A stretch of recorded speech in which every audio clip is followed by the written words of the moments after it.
pagtuo nga atong gidevelop, nga bisag sakit kaayo, parayon nga punta, simpa nga punta, bisag ulaw na kaayo.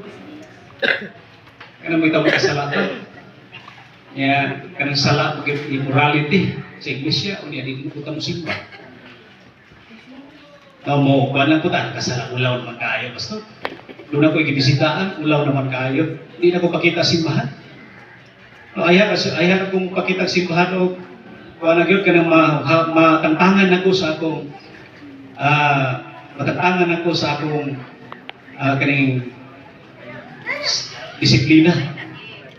So, bisan pag sakit, magkaigsunan, bisan pag walay hustisya, bisan pag layo ang simbahan, bisan pag pakilip o lapok ang simbahan tungod ay pilusip, tungod sa pagtuo. Amen? Kung ano may naningo. Amen. O, bisan pag layo, bisan pag di mabot sa motor, simbagyo, gano'n man, doon ay may pagtuo.